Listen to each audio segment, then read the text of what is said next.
No one is coming to save you. Hal Hughes figured that out face down at rock bottom after 2 TBIs, a bipolar and PTSD diagnosis, and an opiate addiction that nearly killed him. Hal is a former corrections officer, a cop, and now a psychotherapist who works specifically with first responders and the military. He has earned every bit of wisdom that he brings to the conversation today.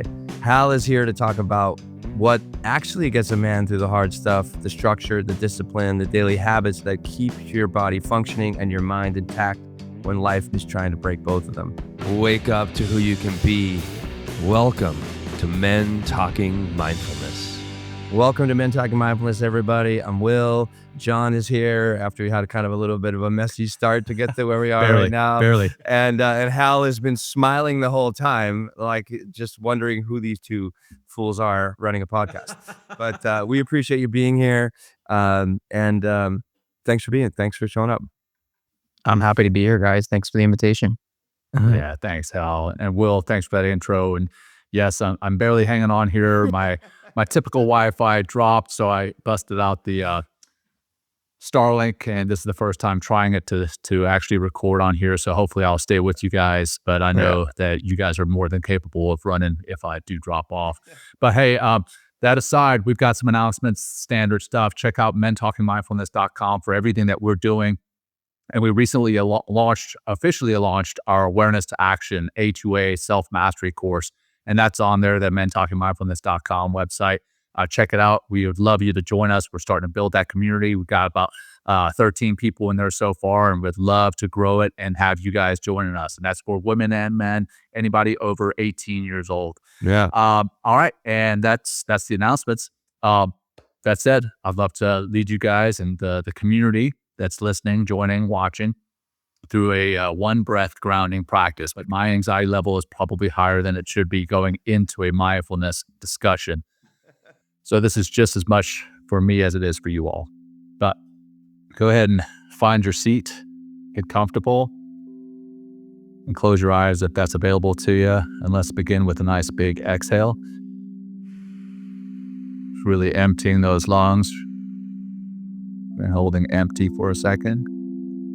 And then a nice long, slow, deep breath in, going all the way to the top, holding full. And just sighing that out. All righty, let's get started. Gentlemen, great to be here with you two. All right. Hal, let's talk about, we'll start from the top, like kind of, before everything changed, like what was going on in Hal Hughes' life? Yeah. It's funny. I sometimes get sick of hearing my own story. Yeah, I can imagine. I listened to you on Rise Up, I think it was called, or something like that. Kevin Lanning, yeah. Yeah, Kevin Lanning, great. I mean, really good. But yeah, I was thinking that when I was like, I wonder if he gets tired of telling the story. So anyway, so I'm sorry to interrupt you, but please continue. No, all good. So I guess my story is kind of in terms of relevance to sort of the things that happened to me. It kind of starts on January 1st. So January 1st, 2008. I was having a good career as a police officer, and that was after working as a federal correctional officer here in Canada. My career as a cop was going well. I certainly had my share of bad calls, traumatic calls, sudden deaths, suicides, sexual assaults, all the things that police officers have to deal with every day. But I think I was handling it relatively well, although there were some chinks in the armor shield, so to speak. At that point, I was outside of policing. I was a black belt in jiu-jitsu with plans to turn pro in MMA that year. Had 3 young kids at that point, and my wife was pregnant. Yeah, my wife was pregnant with our 4th too. I took very good care of myself. In addition to jiu-jitsu, competing at a pretty high level, I was running marathons. I have an amazing wife. To this day, we've been together 33 years. And so at that point, I kind of thought I was a little bit bulletproof and sort of immune to what life had to throw at me, to be honest. So that was January 1st, 2008. So on January 2nd, I was on duty. I was in my marked police car, and I was following a car with plans to pull it over for a traffic violation. and I was kind of stopped waiting to turn left on this through highway. And it was, January 2nd. So in Canada, the sun was just kind of setting late in the afternoon, right in Oof. front of me. And as I'm waiting to turn left, the car behind me, it's a Jeep, was kind of blinded by the sun. And so didn't see me. It didn't even slow down, hit me at a speed that totaled my police cruiser, crumpled it up. And my head took most of the impact off the steering wheel. Yeah. So what happened at that point, I was very quickly diagnosed with what they described as a mild traumatic brain injury. I had issue with some of these. They're kind of misnomers, like a mild divorce or a mild bankruptcy. What mild turned out being for me was I had some memory and attention deficits. I was also diagnosed with PTSD at that time. I was kind of suddenly became scared of like danger around every corner. Was unable to drive for about Wow. a year. I had migraines like 5-6 days a week. I was kind of to the point where I was sort of debilitated in bed with it. So I went from this kind of high flying sort of athlete and father and police officer to like I probably gained 40 pounds. I was sleeping 20 hours a day. And I became in a Wow. very short amount of time suicidal, deep depression. And so I was sort of in this state and it happened very quickly. And then I guess you could say somebody saved me. And so even though I've shared this story before, it gets me every time because it was a life-changing moment for me. Yeah. So my youngest son at the time, and he would have been just a wee guy, maybe 3 or 4. My wife was trying to explain to him why I wasn't the same daddy anymore, why I wasn't tucking him in at night, reading him stories, playing with him. I was a very engaged father. And she was trying to explain to him why daddy's isn't the same daddy. And so I could see my little boy sort of trying to compute this as my wife was explaining to him. And then I could see he had sort of resolved something in his mind. And he turned and looked me dead in the eye.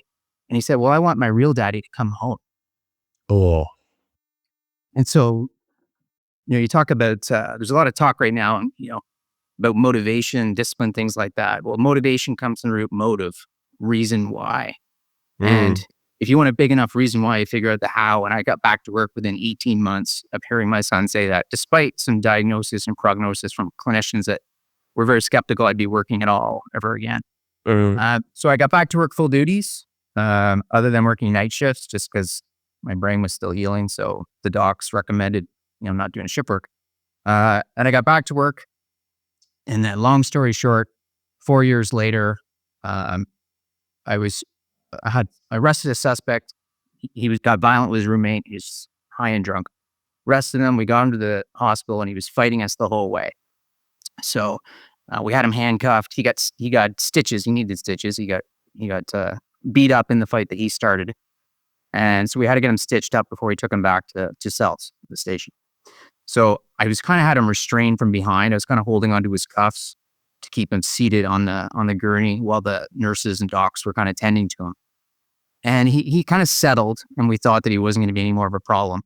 And in that one moment when I kind of thought, oh, okay, he's okay, I just let my hands off for a second, and he was clearly waiting for that. And he kind of basically threw himself, his whole body, and he was a big dude, backwards and reverse headbutted me, if that's such a thing. I was out on my feet.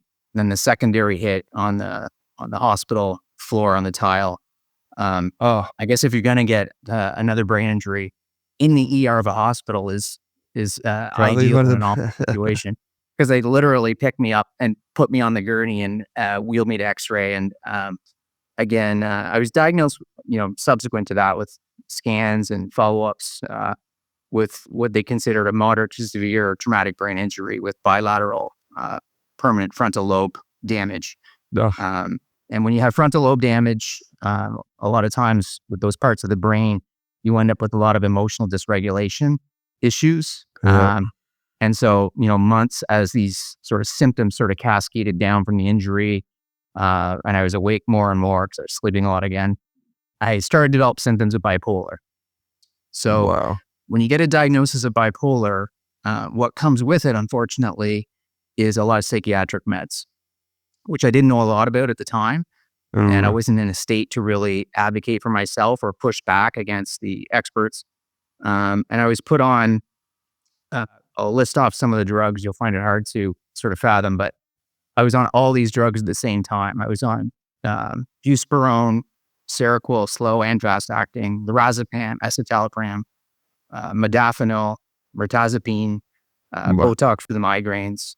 And that wasn't sort of really getting me anywhere other than sleeping most of the time. So they put me through a type of shock therapy as well. Oh my gosh. And Which is how long, 5 days a week. what was the period of this time going through all this? Yeah, I mean, it basically was medical interventions for psychological problems and brain injuries, which is rarely works well. So that was shortly after 2013. For that first year, 2 years, that's what I was going through.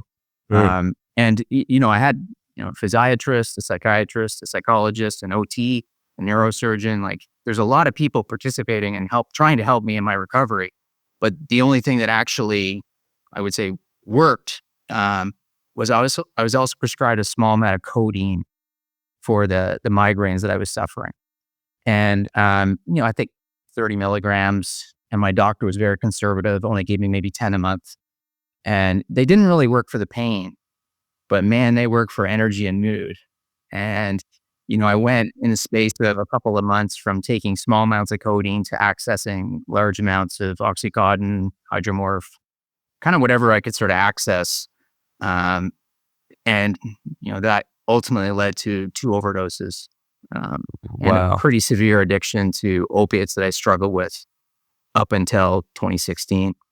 Was your opiate addiction like kind of like the way to describe it? I mean, I know this is coming through pills first, and then you went out into, I guess, the black market, if you will. Was it like, that first time that you kind of took it, it was like, oh my God, yes, I need more of this? Was it, chasing the dragon kind of thing? Yeah, it's funny, when you hear those kind of stories, Yeah.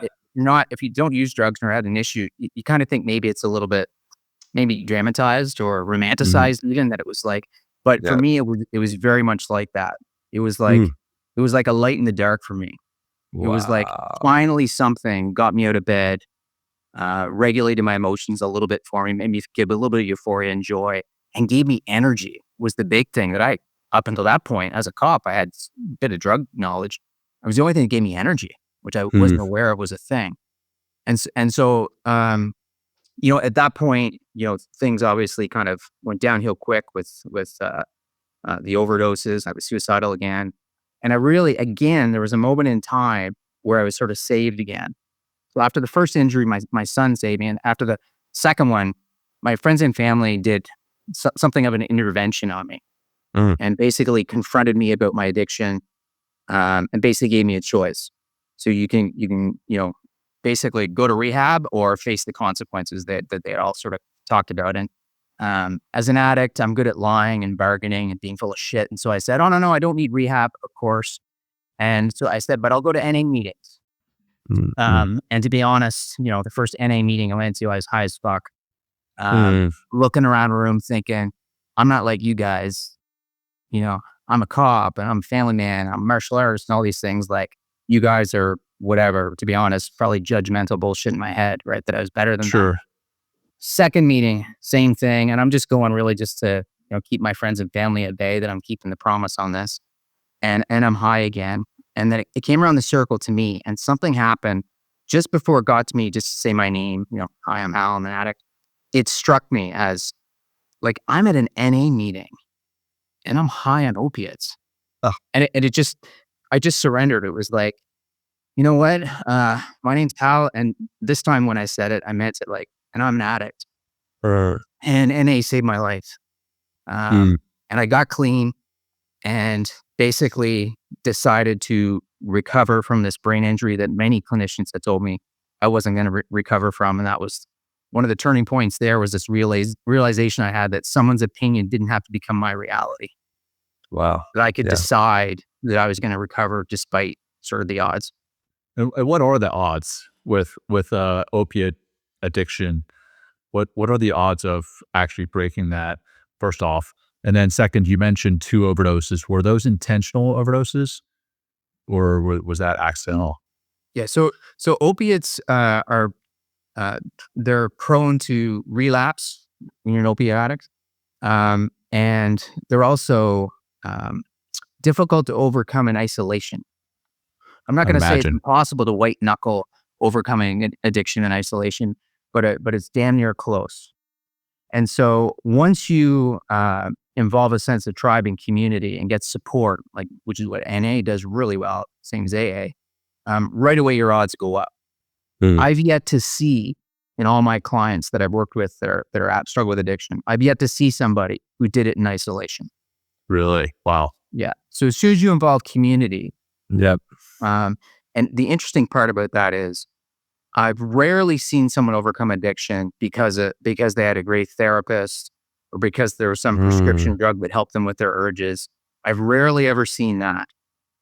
And so what's really incredible, NA and AA, is there's no clinicians involved.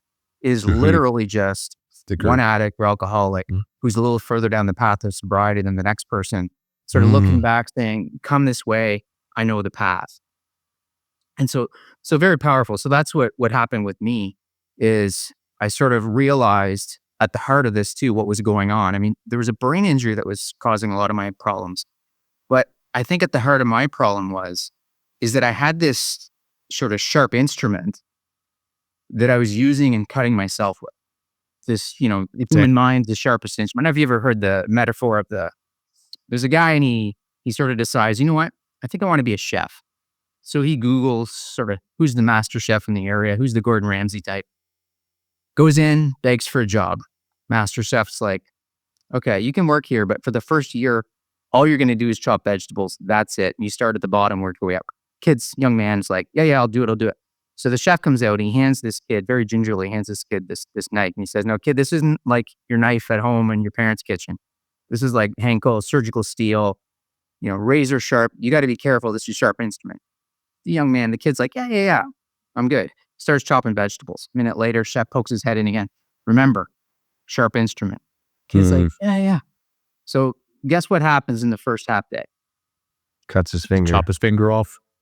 Because in an unsteady, untrained hand, in an unsteady platform, you can do a lot of damage with a sharp knife.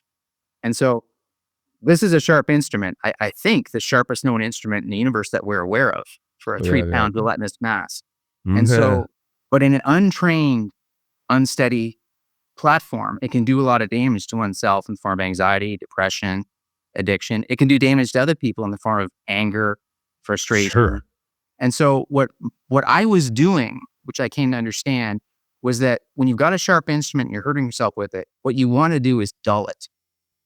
Hence the drugs, hence the alcohol. For some people, hence the scrolling, the Netflix binges, the distraction. Yeah. We are dulling the instrument because we're hurting ourselves with it because we don't have any other sort of tools with how to navigate and get a steadier hand to use it. Yeah. I've never actually heard anyone describe our brain like that before. No, thank you. That's very, very true. Especially, it seems to be the sharpest instrument on ourselves. It is just like, it's so incredibly clever and crafty and nefarious in ways that I'm like, wow, why am I thinking about that about myself right now? Insidious. Yeah, very insidious. Very, very insidious. So during this time, like, what's going on the inside with you? Like, I mean, you're obviously having a lot of struggles. Like, just kind of, is there a lot of the same emotions that are coming up, or same kind of conversations, or a lot of guilt and shame because you're not the father and the kind of the husband that you wanted to be during this time? Yeah. So it's a great question. And the answer to that is that's all of those feelings were why I was using drugs. Right. Okay. Yes. So drugs and alcohol are the quickest way to change our state, right?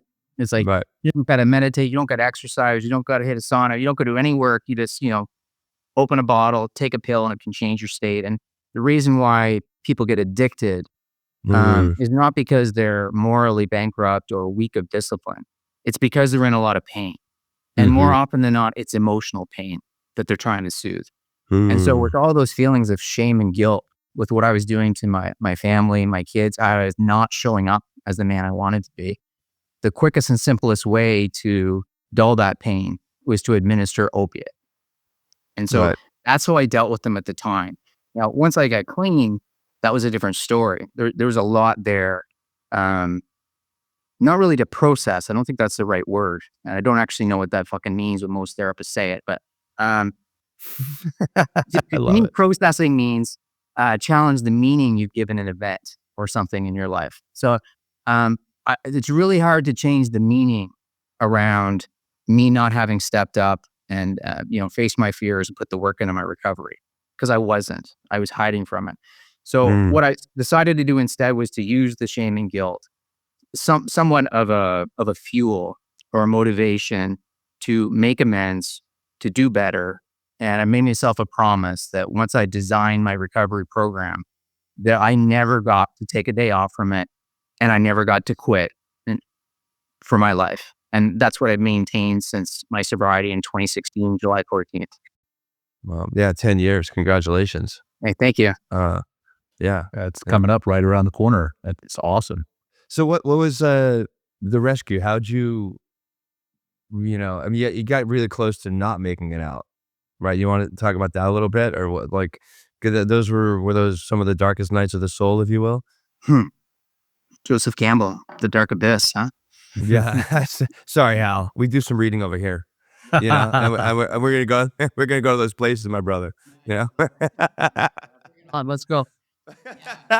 Oh, now he's charged up. We got him. We got him now, John. We got him. Yeah, Well it's done. like the story part and stuff. It's like I have this script because I've said it so many times. I'm like, let's chuck that shit out the window and let's just go for it here. Let's do it. Yeah, yeah. So in the dark night of the soul, for me, it was like when I got to the point where I could drive again. I suddenly had this interest in getting a motorcycle, which I never had up to the point in my life. And I got this motorcycle, and there was many nights I would ride on the paved road right where it meets with the gravel, and we would just have this thing opened, just redlined with speed, and I'd be screaming in my helmet because I couldn't take the pain I was in, but I wasn't able to end it. Going on the highway and seeing a rock cut and thinking all I got to do is just go over like literally half an inch. I'm in the gravel and it's all over. But luckily, some part of me saw through the drug haze, saw past the brain injury, which has muddled my thinking, my emotions, and there was something inside me that knew there was hope for something better, that knew I could recover. Yeah. And some part of me held on to that, but it fucking chokes me up, man. I mean, I was so close, and I would have missed out on everything that's happened over the last decade. And I've been able to help so many people through my work, and see my kids grow up, see my oldest son give us 2 grandchildren, meet with incredible folks like you. And so, when I hear about suicide, people get so angry, sometimes with people that take their lives. And I understand all that, but I think it's just a lack of perspective sometimes that we sometimes get judgmental about people that take their lives. They just don't understand. And in that moment, people just, they look at the past and they think that was just pain. They look in the present, they think it's painful now. And then the final bridge towards suicide is they look to the future and they don't see it getting better. And they think they're a burden to the people that love them. So they don't even have that to hold on to. And lucky for me, my family and friends never made me feel like I was a burden. And something in me, and I suspect the fact that I was a martial artist and an athlete before all this, I could see just a sparkle of hope in the future, a possibility of recovery. But that's the fine line that some people ride. And unfortunately, I rode that for a while before I got back on the highway and took the highway to recovery. Well, for men, I mean, well, first off, Hal, thank you for sharing that so openly and vulnerably. Me all choked up over here. It absolutely breaks my heart. Yeah. Well, I'm thrilled that you've made it past that, but I also know too many who have not, and it breaks my heart to know that.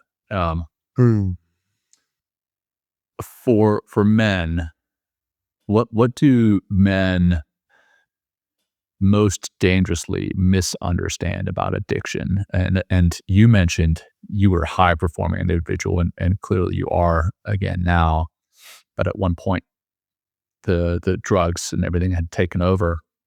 What's the most dangerous misunderstanding about addiction amongst men, and especially those high performing men who look like they have it all together? Yeah. That's a big question. I could give a really long answer to it. I think one of the things that you learn in AA and AA is that the first step is acknowledging that you're powerless to the addiction. There's an element of surrendering into the process of recovery and sort of surrendering in the acknowledgement that the addiction is stronger or bigger than I am. And so when you want to talk men, you mentioned like high-performing men, that acknowledgement and vulnerability that I can't overcome this. And I hear this a lot in my practice with my clients, like, no, I don't need to go to rehab. I don't need to go to any, I can, I can get through this. I can somehow white knuckle it and sort of willpower my way through it. I think that's the biggest misconception and inaccurate assumption that a lot of high performing dudes make. It's like, they think 100%. because they got a 500 horsepower engine that Mhm. they can somehow outpower addiction. But the problem is when you have a high horsepower engine, if you're going the wrong way up a one-way street, you can do a lot of damage. And that's what Right. happens with a lot of addicts and men that are high performing. That's a great analogy, metaphor, whatever. I mean, yeah, as a matter of fact, sometimes I think about that literally as I'm driving down the street. I'll see people texting and driving and they're like, oh, well, we're all heading in the same direction. Well, if somebody's heading the other direction down that same highway, it doesn't matter. It doesn't matter how used to you that road you are, that car is going to hit you.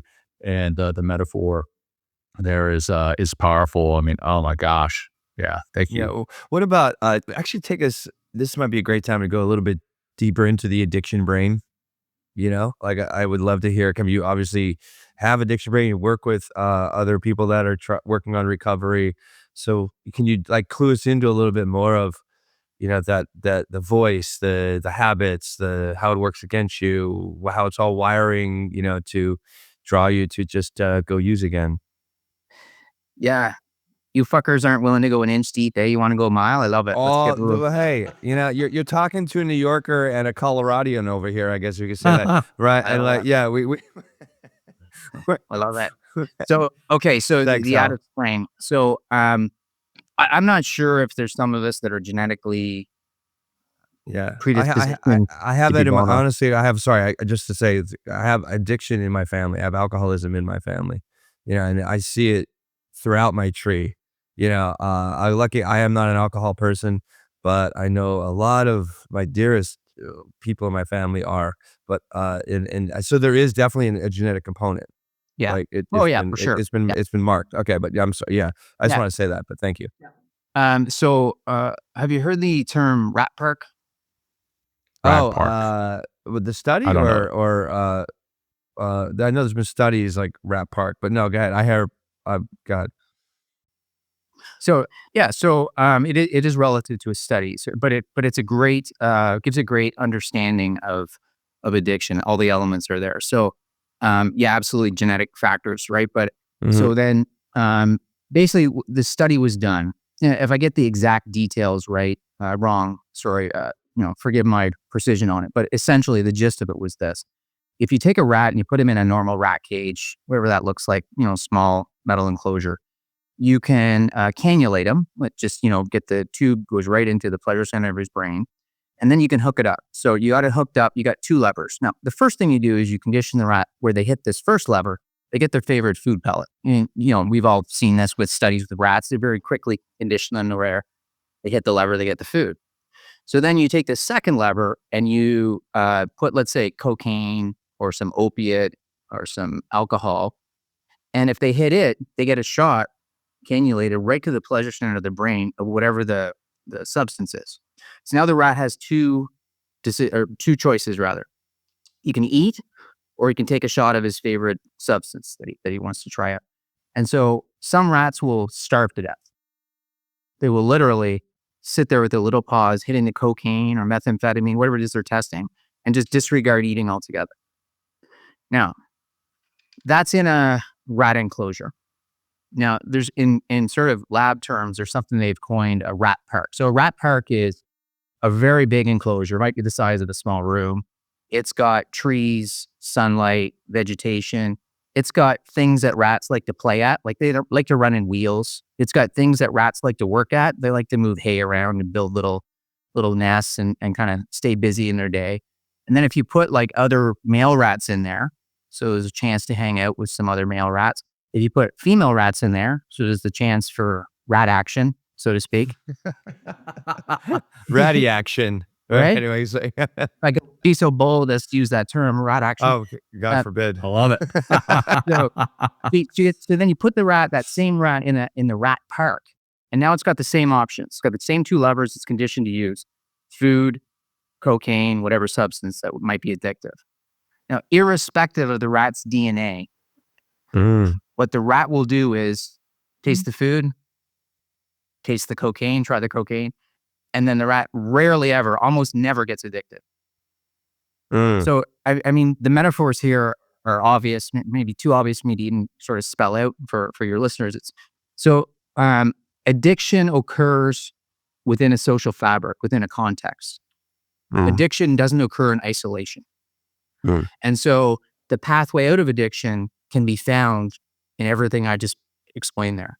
All men, humans, if you put them in an environment where the opportunity to play, to be outside and move around a lot, to exercise, to have social interaction and relationships, to have at least the chance of an intimate relationship and some form of meaningful work to do, addiction rarely occurs.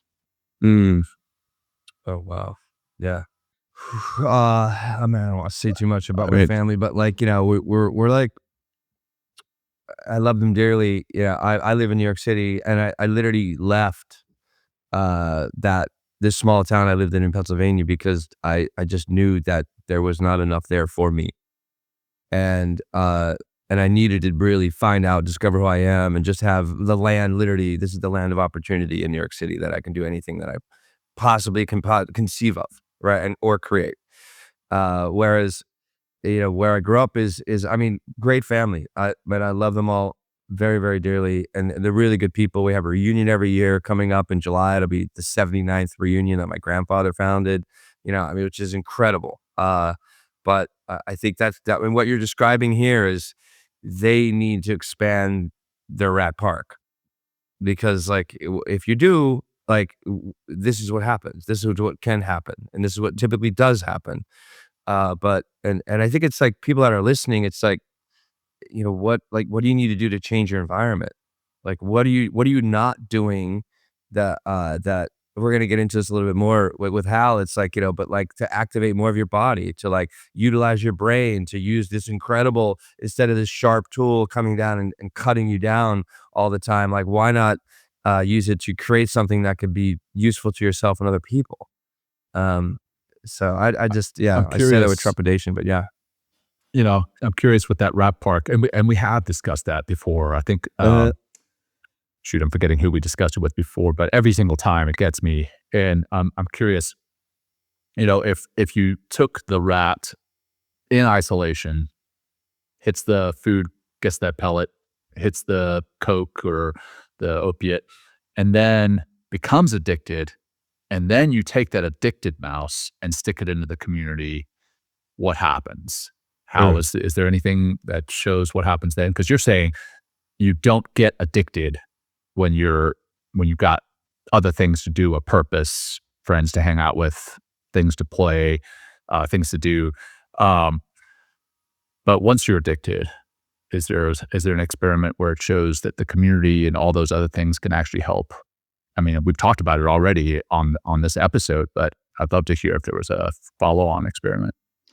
I'm not aware of any follow-up research on that, but man, there's a good, we could make some hypothesis and set up a really good study design just from your idea there.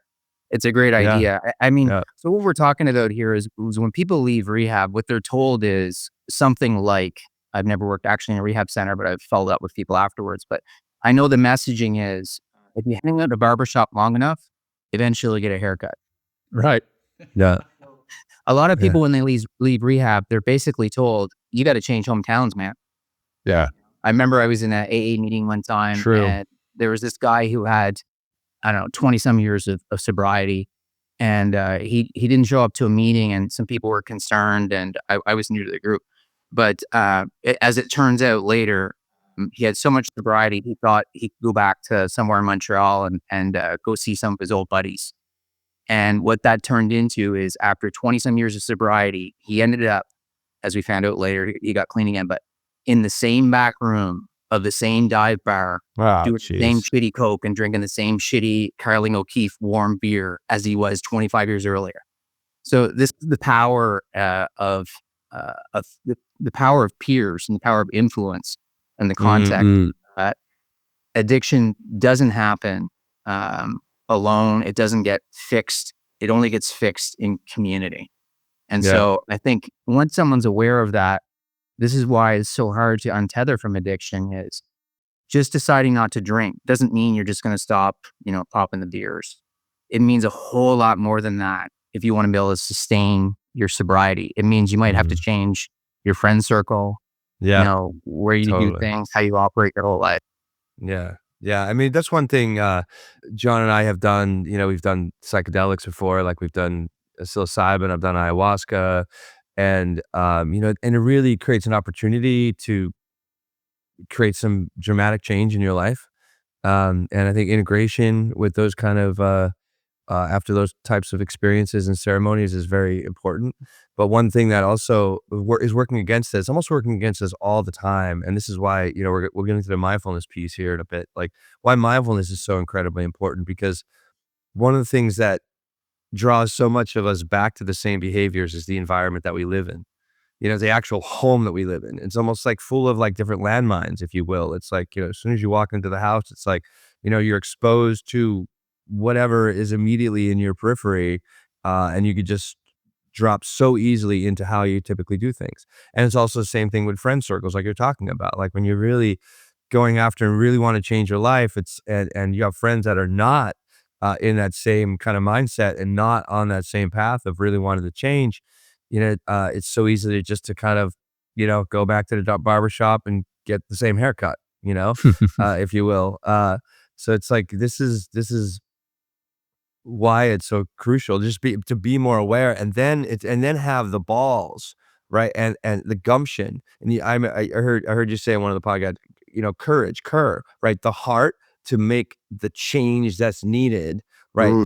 To really access more of that future self, if you will, that is waiting to come forth and be unleashed and actually transform your life. So I just wanted to make that kind of that statement, because it's the environment it's like, God almighty.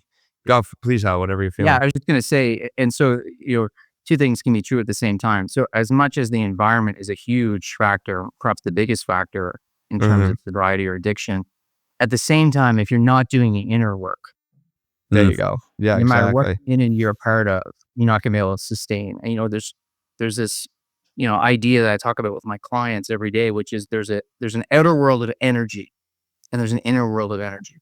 And the outer world is very bright. It's very sparkly. It's very shiny. And it's going to attempt to tell you what you should value, what will make you happy, what you should strive towards. And then there's the inner world of energy. And you really got to decide, and this is, part of overcoming addiction or recovering from anything, is like, where do I want to put my chips here? Where do I want to go all in? Well, yeah, exactly. I just posted that the other day. It's like, the chip, who are you putting the chips down on? You know what I mean? It's like, and it really comes from, and I think that's another thing too, that we're kind of, that keeps us in this addiction cycle, or the bad habits that, we're also kind of addicted to. It's like, the explicit experience or the implicit experience. So if you're trying to run around and make everyone else happy and live the life that you think everyone else thinks that you should be living, you're never going to be happy. And it's really creates an extra deep darkness on the inside. But to have that, this is who I am. This is the things I want to do. This is the life I want to create. This is the career I want to have. Like, this is relationship I want to have with my son, which is a big thing for you. It's like, that's what really begins to pull you forward, because it comes from that deeper inner experience. And maybe a great segue into kind of like rebuilding is like, one of the things that you espouse that I really enjoyed hearing is like more love, less judgment. I think it's the North Star on your palm, in the back of your hand, right? That's like, as far as recovery goes, why is this something that is such a deep part of what you practice personally, but also what you teach your clients and students?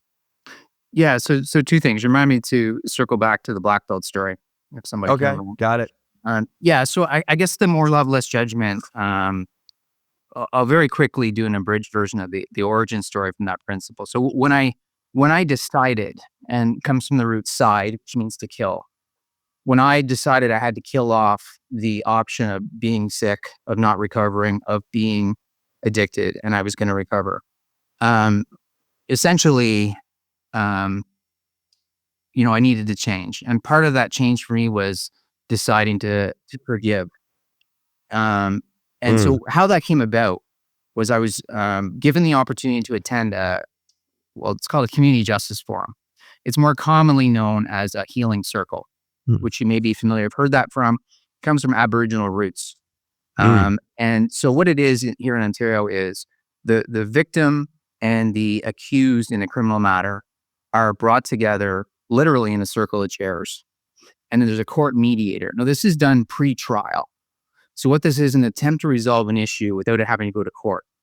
And so the accused is invited, and the victim, in this case was me, is invited. And then you're asked to bring any friends and family for support that you want to come to this. But if you can come to an agreement in that meeting, it's court binding. There's a court official there. You can agree on conditions, and you can circumvent trials. Wow.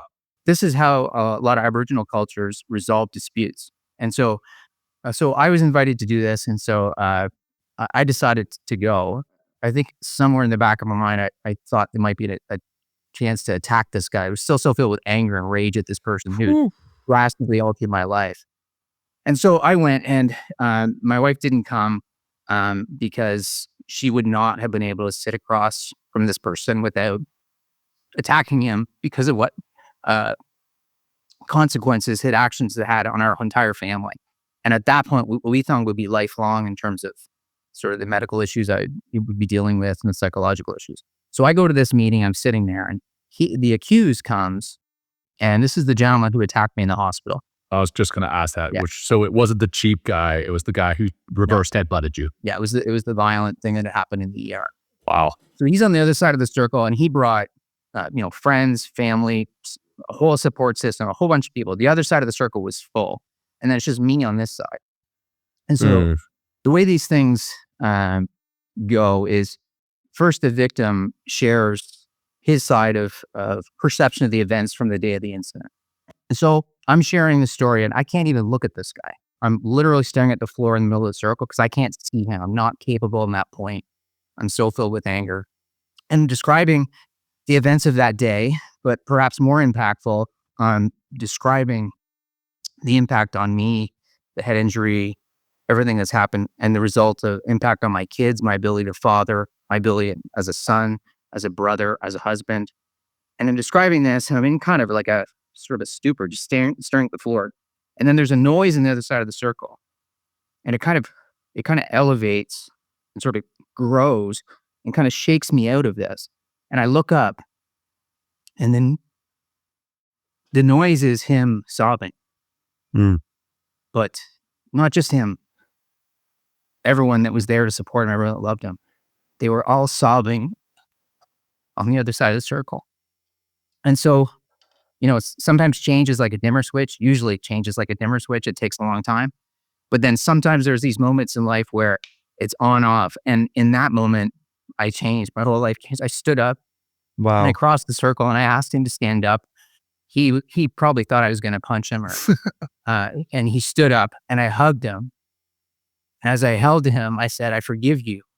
The only thing you owe me going forward is please try to show someone else a little more love and a little less judgment in your own life." Yeah. Wow. That's really powerful. That's very Got me powerful. tearing up over here, man. Yeah. And in the moment, Didn't tell me too. I was going to be tearing up. That's okay, John. You guys are.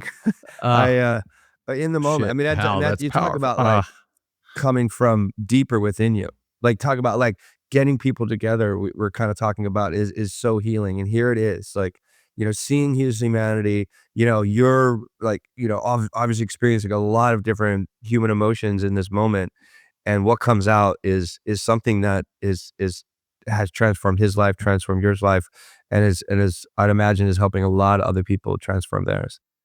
Yeah, it's really easy to hold on to anger and judgment, especially as men with distance. Yes. Oh, there. Yes. But when we get up close to somebody, what we invariably realize is that they are more alike with us than they are unlike us. Mm. And so it remains hard to stay angry at someone who you can see yourself in. And so Yeah. there's the humanity in these Yeah. healing circles, is rather than him being this unknown, distant enemy my whole life that I was going to hold anger towards, we ended up making part of the conditions. So as long as he abide by these conditions, the charges are going to be dissolved, conditional sentence. And so he had to go to treatment for his addiction. And I wanted to have it be a condition that he had to meet with me once every couple months for coffee. Oh my gosh. And so Wow. Where'd that come from, Hal? If you will, I don't where was know. that? Okay. I don't know. I think I'm crying because sometimes I'm not sure if I'm, when I hear my story, I'm like, am I really a good man like that? Because I have darkness in my heart too. I'm capable of bad things. I'm the warrior who's capable of aggression, even violence and darkness at times. But I guess I'm honorable in that I try to keep my sword sheathed and try not to do damage to people. I certainly don't in my life now, but I guess when I hear that story myself, I'm kind of, it feels surreal that I was able to somehow conjure up in that moment that level of compassion for him and the desire. I guess maybe part of it was self-serving in that I wanted to be free, and if I could turn an enemy into a friend, if I could do that, if I could show more love and less judgment in that moment, in those circumstances, then I knew I could probably do it in just about anywhere else in my life. I knew that would be a powerful principle to live by. And you're also freeing him of that guilt and the shame and, all of that. So it's like, here, this is that common humanity experience. Like, I mean, did you end up, what were those meetings like that you had with him? Did you my get to know him a memories little of them bit? are vague. So I was still in the Okay. recovery from the brain injury and everything, but positive. I mean, he went on to, get clean and go on in his life, and Wow. it's funny. Like, this is an example of, like, so in that instance, me letting go or untethering from anger was healing. Yeah, of And course it it's is. so much about therapy or recovery or becoming a good man isn't necessarily about acquiring new perspectives or skill sets. It's about letting go of shit we've gathered that didn't serve us. It's the Yeah. are you familiar with the black belt metaphor? Oh, yeah, you're gonna talk about that. I don't know if that's what you're gonna come back to, but please. Is it? Okay. I've heard Okay. several. I'm curious which one we're going down. Yeah, so it's cool that came back organically. There it is, right? We're really flowing here, guys. I love this, but keep going, Hal. Thank you.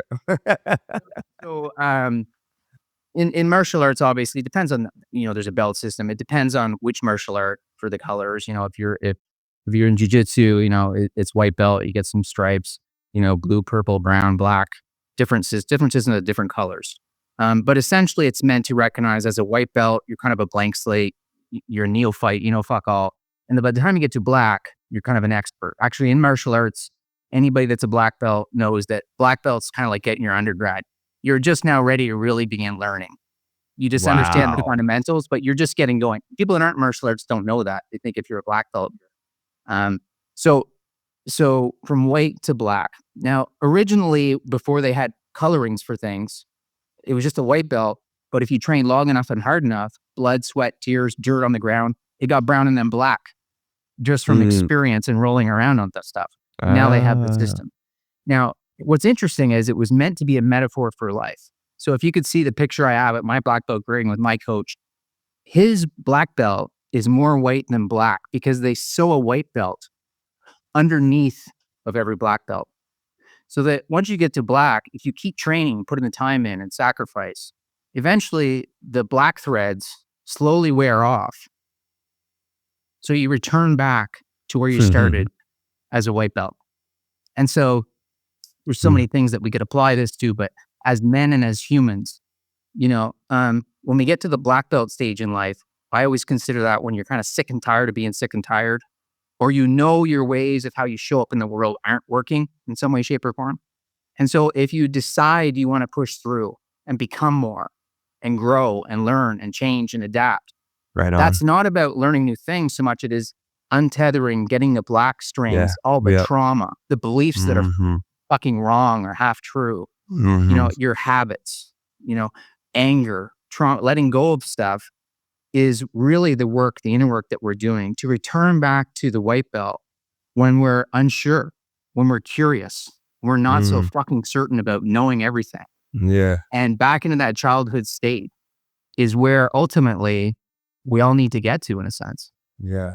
Yeah. It's you said untethered, and in Michael Singer's Untethered Soul, he says we don't have to reach for spirit, right? Or reach for really who we are. We just need to let everything else drift away and go away. Wow. I mean, and it's true. I mean, it really is true. You got to let go. And then yeah, go ahead, John.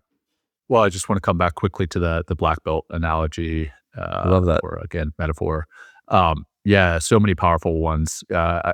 And I forget whether it's through jiu-jitsu or another martial art, but there was some multi-degree black belt that was buried with his white belt, right? Because he said something to the effect of, I forget how it goes, but basically, I'm a white belt who just never quit, or something like that. But there's so many, oh my gosh, so many lessons that you can learn in martial arts. I did jiu-jitsu for a while, and I unfortunately did quit. But I also want to come back quickly to your comment about you're not sure if you're a good man, Hal. I can tell, I don't know you, but I can tell just in this conversation that you are. And I think there's more honor in the metaphor that you used there about, you keep your sword sheathed. I think there's more honor in carrying a sword and keeping it in the sheath than not carrying a sword and saying, look how great I am for not ever wielding that sword. Well, yeah, because you never had one. But to have one and keep it sheathed, that takes tremendous amount of self-restraint.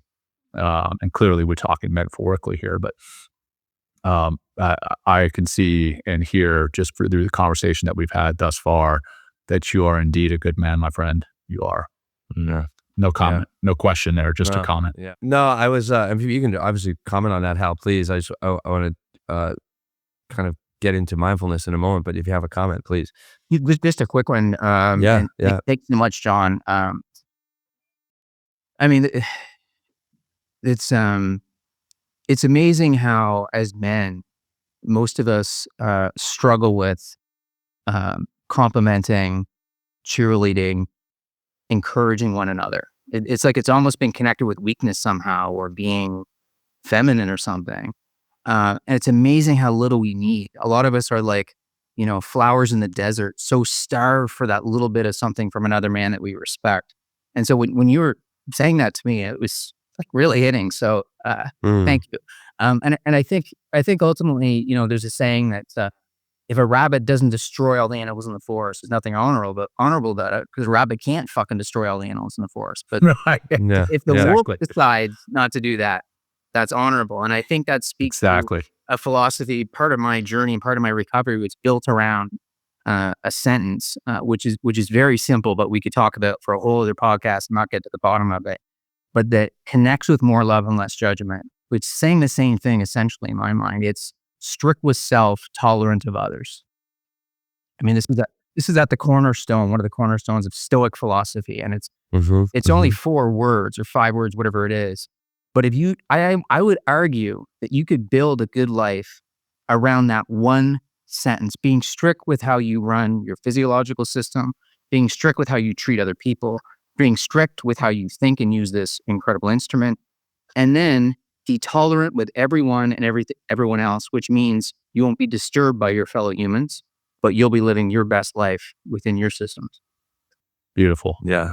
Well, I mean, that kind of leads perfectly into, and then you've been practicing every day for the last 10 years, 2016. So how did you end up, or how did you and mindfulness and meditation find each other? Yeah, 2016. I think like May 1st was my 10-year anniversary of meditation. And so what happened is, on my recovery journey, I went on a 5-day retreat as a participant, which ended up becoming a facilitator, a part of that, but as a participant. And there was this war veteran, very masculine, tattooed, kind of cool guy that was facilitating part of the retreats. And he led us in meditation every morning and night. And so up until that point, I had some ideas about what meditation was. Like I thought it was, sort of monks levitating on a fucking hilltop or something. I don't know what I thought it was. I did. Yeah, right. So it's like, but here we go. We got this. Sometimes the messenger matters for the message, right? If when the student's ready, the teacher will appear, but the messenger needs to be. So for whatever reason, for me, this sort of masculine but kind of vulnerable, badass dude was saying, meditation is for monks. It's a pragmatic way to reorient how you use the sharp instrument. And so I was open to it because of that. And then, as you both know, meditation is one of those things that shows itself to be of value. When you do it, it does. But even more so, if you stop doing it, then you really realize the value you're getting from it. And so I just started and just never stopped to this day. Yeah. Nah. Yeah. Well, what was, do you have, is it meditation that you do? Is that your practice every day? Yeah. And what does that look like? Yeah, if you would. Mm-hmm. Yeah. So I do the same thing every morning around meditation. There's kind of a lead up to it, but, I go to the gym, I do resistance training, I do sauna, I go home, I do my stretches. Then I come to my clinical offices, and that's when I do my 10 minutes of meditation. And my meditation, it's funny because elements of it is from that same way I was sort of shown how to meditate 10 years ago. So I usually do this meditation, but sometimes I'll mix it up. And it's basically just sitting still with a nice dignified posture. And on each in-breath, I touch my index finger and thumb ever so gently together. On each out-breath, I just gently let them go apart. And obviously, like any other meditation, when I notice I'm lost in thought, gently bring my attention back. And that's it. What the interesting thing about that particular meditation is after you do this for a long time, you kind of anchor the state you're in meditation to that movement. So then if I'm out somewhere and I'm feeling a little bit elevated or anxious or anything like that, if I just touch my fingers together, I immediately come back into the breath and reconnect with that state of calmness that I've cultivated across 10 years of meditation. So that's my practice. Yeah. Excellent. And what you put actually in the notes, leading into this, it's just, all this wonderful research that's out there about, even I think you listed, I mentioned a Harvard study in 2016. And, just it says here, like 8 weeks of just consistent mindfulness practice structurally changes the brain as, And have you done any like brain scans to see if it's like kind of changed yours from your TBIs or, anything like that? Yeah. No, I haven't done any scans. But yeah, I mean, it's the interesting thing about that 2016 Harvard study is that, if we had a medication that could literally increase thickness in the hippocampus and the emotional regulation centers and literally decrease thickness in the amygdala in the fight or flight center. If there were a pharmaceutical product that could do that, this would be front page news and every fucking paper and social media. It would be all over the place, right? Yep. And yet very few people have even heard of this Harvard study, which is essentially saying that this can do something that no medication or other practice can do. And all you got to do, the beauty of it, is sit fucking still for 10 or 20 minutes. Exactly. You literally have to do nothing. Yeah. No, you're right. Yeah, and what is Will? What do you call it? The practice of doing nothing? The art of doing nothing. No, it really, it really is. Yeah. And that's one way that I tried to message meditation to high performers. It's like, if you're always doing, then what's in a non-doing space that you're not seeing that's going to help you do more things when you stop doing things for a little while? No, it makes a huge difference, really. I mean, you it's got to say that one again, Will. I mean, you got to say that one again. Yeah, no, it's the art of non-doing, right? I mean, it's like, and one of the ways that I describe it, it's like, look, like in this physical world that we live in, everything is in opposition.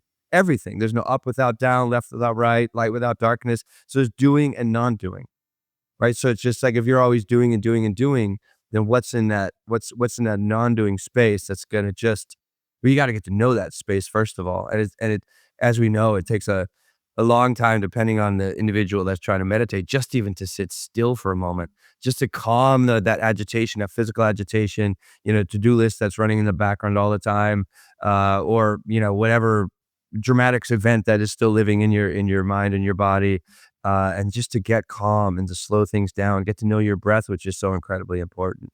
And then it's like, and then you can just sit and just be with things as they are. Like one concept that it kind of goes very well with non-doing is like, like be with, or just, what, like be with the what is, instead of trying to like affect everything that's going on around Equanimity, you. right?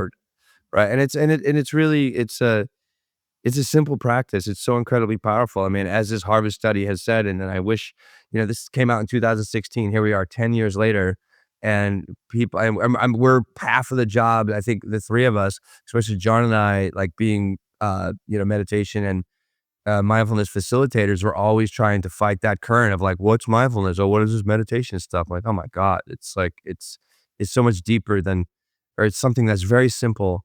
You just got to show up and do it, and Do the work.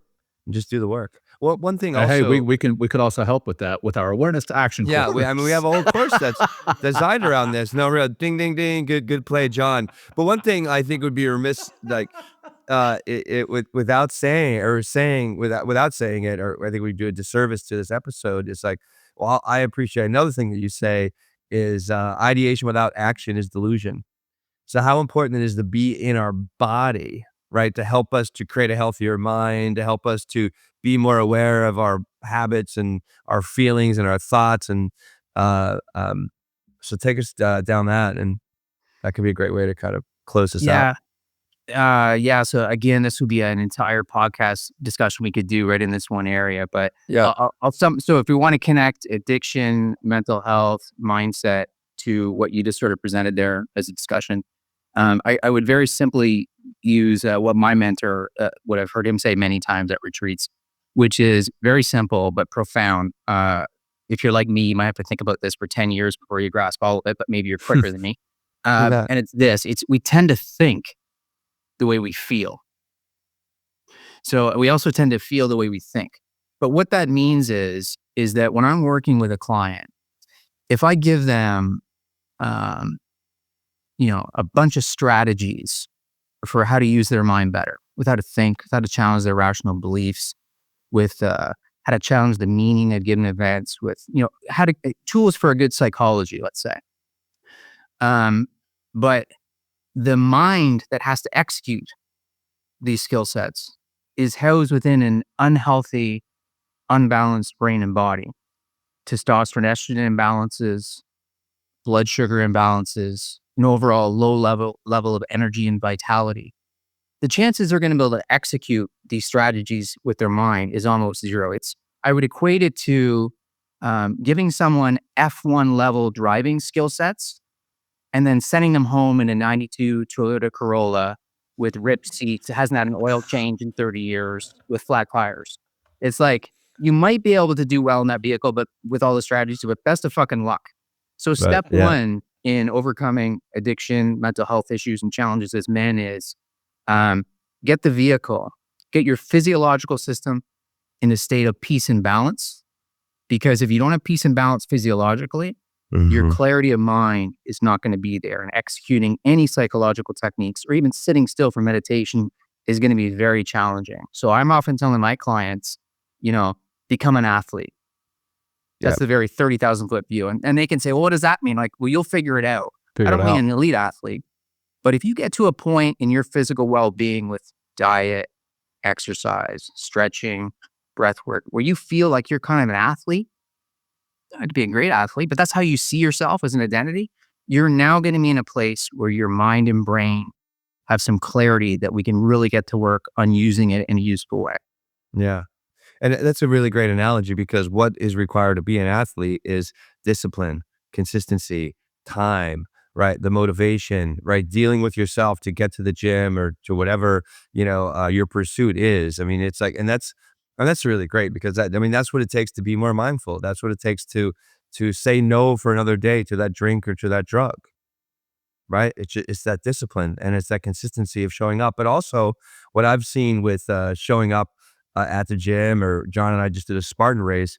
It's like, I am putting the chips on myself, like we talked about earlier. Like, I'm the motherfucker. Like, I'm the guy. I'm the person that's driving the ship. I'm gonna do this. Like, I'm gonna, and and the muscles start showing up, and we have a whoop. We see my heart rate going down, and HRV's going up. I'm sleeping better. You know what I mean? It's like, my pencil has a little more lead in it. You know what I'm saying? So it's like, I don't want to hear about that, man. I'm just, I exactly see Hal understands. He feels me over there, right? But it really makes a big difference. So thanks for sharing that, Hal. I mean, because like being an athlete. And what is that? We always have, so many of us have these like, oh, I wish I would have done this as a kid, or I wanted to play, more of this sport, or more, whatever it is, instead of just watching it and consuming it and living with more of that guilt. It's like, oh, what if, get out there and do something, move that body around. It's so Yeah, healthy. it doesn't have to be extreme. I mean, what I do for that end of things, most people look at as very extreme, but I want extremely good results in my life. So I've opted to be willing to sacrifice and put in extreme measures as an athlete. But not everybody has to do that. It's like being an athlete to one person can mean something very different from what it means to someone Sure. else. And the slow and incremental movement towards becoming better with nutrition and movement and these things is always the surest path. So I never ask people to shoot straight up. I just ask them to aim up just a little bit, even, because that's the most reliable pathway to get up. Right. Just, Yeah. and we know people amongst us who do this straight up and then they come straight down. So being an athlete doesn't mean becoming an ultra marathon runner like me or anything like that. It means aiming up when it comes to you in your own life, where you're at compared to where you were yesterday. Yeah. Yeah. I mean, putting something, putting a stake in the ground, or, I think that's one of the reasons that Spartan races are so incredibly popular. I mean, they're packed here in like every event. There's thousands of people, because it's like you put it on your calendar and then you have something that's moving you forward. You have this natural motivation. It's like, I don't want to punk myself out. I'm going to go to this thing. Plus there's the community element, which is so incredibly powerful, working together and common suffering, if you will, and struggle. And then you do it and you feel great, and you want to do another one because you want to relive that experience, because there's such a wealth of information and wisdom and inspiration that's waiting to be unleashed in the body, working through the mind, connecting with other people, just by challenging yourself, physically and mentally, for sure. Oh, shoot. Cool. I don't know a better way to end than talking through that. And Yeah. man, this has been an inspiration, Hal. You've taken me through all the emotions, my friend. Emotional roller coaster here. Yeah. Yeah. But yeah. Will, anything No, else? I have anything you want to close with, Hal? I'll leave it up to you guys. I mean, we talked a lot. I mean, about different things, but anything that can help tie this up in a nice little bow, if you will. Well, maybe I'll share one last quick story if I could. For sure. Yeah, Until please. that's to do so, because to me, I've shared this story before, but I think it's perhaps one of the most important things that I could share with, especially with everybody, especially with other men and some of your listeners. And it's during my recovery, I was putting the work in, and part of that was starting to try to connect more with other people and stop isolating. I had the opportunity at a large get together, friends and family. I met this old woman. When I say old, I think she was in her probably mid to late 70s, much older than me. And we got to talking. And I don't know if you ever had this experience yourselves, gentlemen, but I quickly realized, oh, she's really listening to me. Like, this is a real conversation. This is not superficial bullshit, which I realize has to go on. But she was deeply listening to me, and she was being very vulnerable with her and her life and her story. And I was like, oh wow, this is a real conversation with this elderly lady. So we get talking. She shared something about her life, which was she'd been married for 50 or 60 years, a really long time. Wow. To this person, and unfortunately, he had been horrifically abusive to her in every way, shape, and form, physically, sexually, financially. But she said of all the types of abuse she endured in that 50-some years, the worst thing he did to her was isolate her from everybody. So not only was she enduring the pain and abuse of what he was doing, she was doing it without any community or family or friends to support her. And so she said that when I met her, he had died about a year previous to this, me meeting her. Cue applause here. And so she decided that when he died, she made a conscious, intentional decision that she was going to try to connect with anyone and everyone wherever and whenever she had a chance. She said she didn't care if it was the checkout person at Walmart or someone you're walking by on the sidewalk should make eye contact, or someone like me who she had the opportunity to really share and be vulnerable with. And she called it sparking. And she said that she sparked everywhere and anywhere and all the time. And I said, as our sort of conversation went on, I said, I get that, but like, what difference do you think it'll make whether you do this sparking thing or not? And she said, well, I'm not sure how much longer I have here, but when I come to the end of my life and look back with all those little sparks, surely my life will have been one filled with light. Yeah. And I would argue that of anything we do in our lives, it's the sparks of connection that provide light out of addiction, out of mental illness, or towards love is always the path. Yeah. Yeah. Wow. Thank you for sharing that. That's, one of the things, isolation is just really, it's such a devastation. I mean, to our humanity, to our soul, to our mind.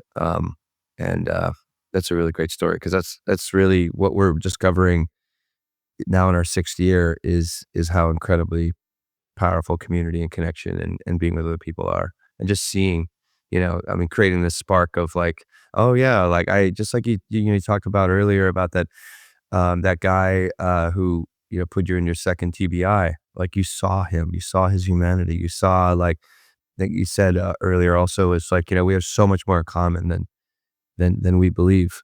Yeah, Hal. Thanks. Yeah. Thanks for being here with us, Hal. And for our listeners, our audience, they want to know more about you and what it is you're doing. What's the best way for them to find you? Pretty easy by Google search, but halhughes.com is our website, and social media, I think it's at Hal Hughes. I don't know. I don't do that part. Yeah. Awesome. Yeah, we'll also put in the show notes as well. So thank everyone for tuning in. That's everything for today, everybody. Thank you for listening. Check out the Awareness to Action course. You can become more mindful and connect with great people too. mentalkandmindfulness.com. Thanks, everybody. Thanks, Peace. everyone. Take care. All right, bye.